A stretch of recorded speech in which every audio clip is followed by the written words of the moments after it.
Hello, Azra, and it is wonderful to be talking to you like this.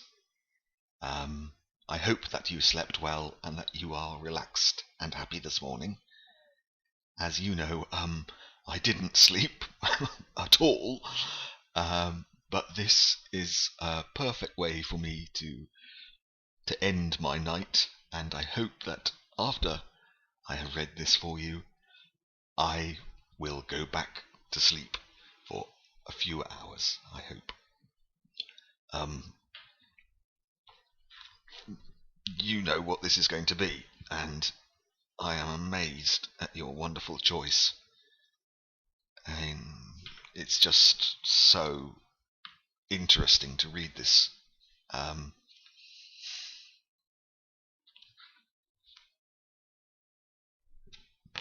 my new copy arrived yesterday, and I am looking at it now. Uh, and I shall just carry on and try to read it. I have already tried to record this 3 times, um, but she writes in very difficult sentences, even for an English person. Really complicated structure, beautiful, beautiful language, but quite difficult to follow. Oh, excuse me, sorry. What she is doing with her words. And I like that, because she always surprises me. And before I do it, this is the noise that you can hear. I am going to move, because the light here is not very good. I'm going to try to sit somewhere where the light is better, so that I can read this properly. Now, I think, yes, it is still recording, so I shall just read. Sit down, get myself a cup of tea. Ouch.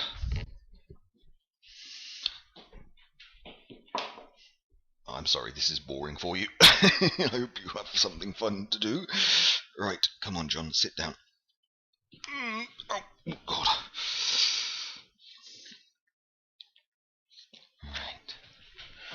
Let us hope that the 4th time of reading this, I will be a bit more fluent and logical in what I say.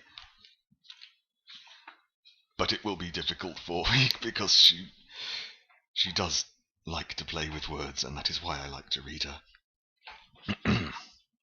Right. Okay. Virginia Woolf, To the Lighthouse. Part 1. The Window. Chapter 1. Yes, of course, if it's fine tomorrow, said Mrs. Ramsay. But you'll have to be up with the lark, she added.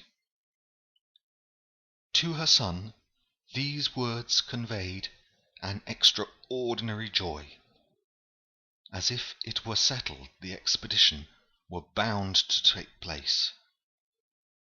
And the wonder to which he had looked forward for years and years, it seemed, was, after a night's darkness and a day's sail, within touch.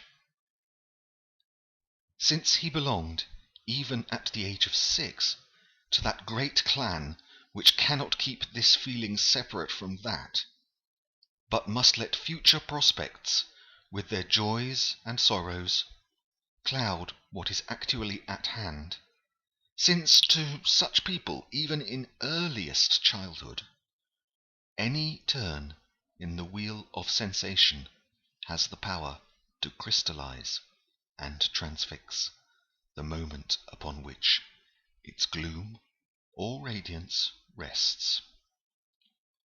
James Ramsay, sitting on the floor, cutting out pictures from the illustrated catalogue of the Army and Navy Stores, endowed the picture of a refrigerator, as his mother spoke, with heavenly bliss. It was fringed with joy. The wheelbarrow, the lawn-mower, the sound of poplar trees, leaves whitening before rain, rooks cawing, brooms knocking, dresses rustling. All these were so coloured and distinguished in his mind that he had already his private code, his secret language. Though he appeared the image of stark and uncompromising severity, with his high forehead and his fierce blue eyes, impeccably candid and pure, frowning slightly at the sight of human frailty, so that his mother, watching him guide his scissors neatly round the refrigerator, imagined him all red and ermine on the bench, or directing a stern and momentous enterprise in some crisis of public affairs.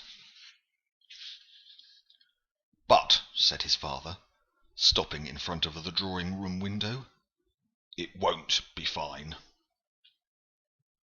Had there been an axe handy, a poker, or any weapon that would have gashed a hole in his father's breast and killed him there and then, James would have seized it. Such were the extremes of emotion that Mr. Ramsay excited in his children's breasts by his mere presence, standing now, lean as a knife, narrow as the blade of one, grinning sarcastically, not only with the pleasure of disillusioning his son, and casting ridicule upon his wife, who was 10,000 times better in every way than he was, James thought, but also with some secret conceit at his own accuracy of judgment. What he said was true. It was always true. He was incapable of untruth, never tampered with a fact, never altered a disagreeable word to suit the pleasure or convenience of any mortal being, least of all of his own children, who, sprung from his loins, should be aware, from childhood, that life is difficult. Facts uncompromising, and the passage to that fabled land where our brightest hopes are extinguished, our frail barks founder in darkness. Here Mr. Ramsay would straighten his back and narrow his little blue eyes upon the horizon. One that needs, above all, courage, truth, and the power to endure. "But it may be fine. I expect it will be fine," said Mrs. Ramsay, making some little twist of the reddish-brown stocking she was knitting impatiently. If she finished it tonight, if they did go to the lighthouse after all, it was to be given to the lighthouse keeper for his little boy, who was threatened with a tuberculosis hip, together with a pile of old magazines and some tobacco. Indeed, whatever she could find lying about, not really wanted, but only littering the room, to give those poor fellows who must be bored to death, sitting all day with nothing to do but polish the lamp, and trim the wick, and rake on about their scrap garden, something to amuse them. For how would you like to be shut up for a whole month at a time, and possibly more in stormy weather, upon a rock the size of a tennis lawn, she would ask, and to have no letters or newspapers, and to see nobody? If you were married, not to see your wife, not to know how your children were, if they were ill, if they had fallen down and broken legs or arms, to see the same dreary waves breaking week after week, and then a dreadful storm coming, and the windows covered with spray, and the birds dashed against the lamp, and the whole place rocking, and not be able to put your nose out of doors for fear of being swept into the sea. How would you like that? She asked, addressing herself particularly to her daughters. So, she added rather differently, one must take them whatever comforts one can. It's due west, said the atheist Tansley, holding his bony fingers spread so that the wind blew through them, for he was sharing Mr. Ramsay's evening walk up and down the terrace. That is to say, the wind blew from the worst possible direction for the landing at the lighthouse. Yes, he did say disagreeable things, Mrs. Ramsay admitted. It was odious of him to rub this in, and make James still more disappointed. But at the same time, she would not let them laugh at him. The atheist, they called him, the little atheist. Rose mocked him, Prue mocked him, Andrew, Jasper, Roger mocked him. Even old Badger without a tooth in his head had bit him for being, as Nancy put it, the 110th young man to chase them all the way up to the Hebrides, when it was ever so much nicer to be alone. Nonsense, said Mrs. Ramsay with great severity. Apart from the habit of exaggeration which they had from her, and from the implication, which was true, that she asked too many people to stay, and had to lodge some in the town, she could not bear incivility to her guests, to young men in particular, who were poor as church mice.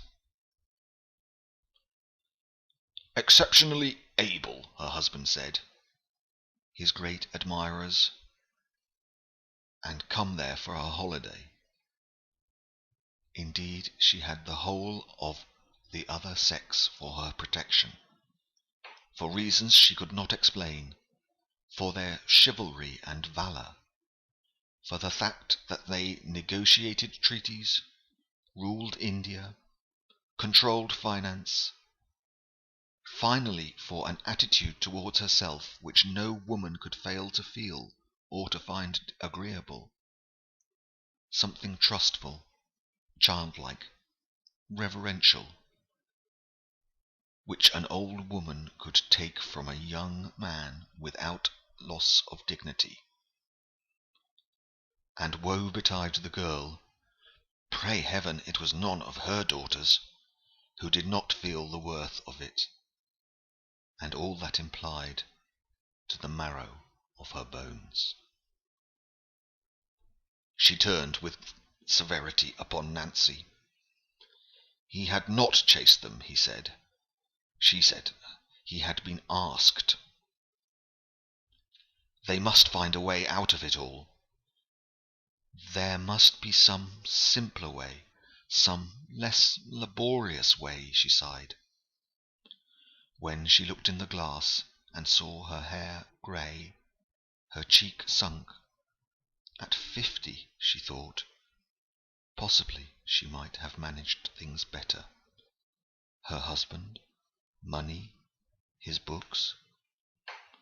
But for her own part, she would never for a single second regret her decision, evade difficulties, or slur over duties.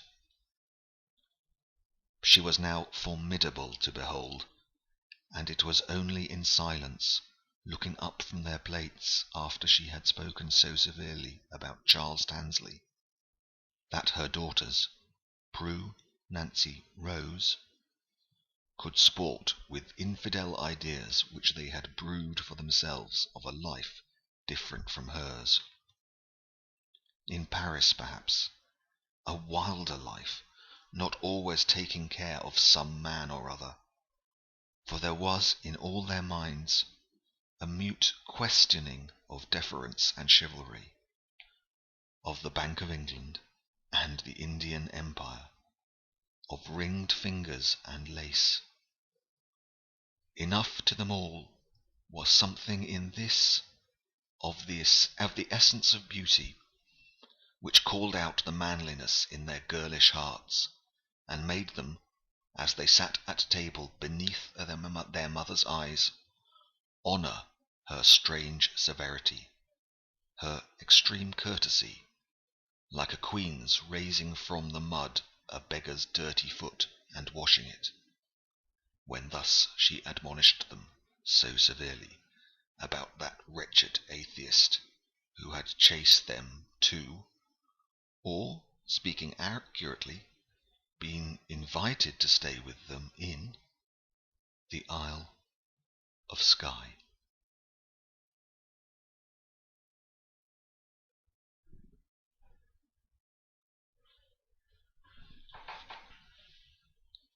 Wow, well, I know I didn't. Excuse me, I'm just moving back now. I know I didn't read that well. It's far too. It needed to be prepared better, and it just set off so many thoughts there. Um,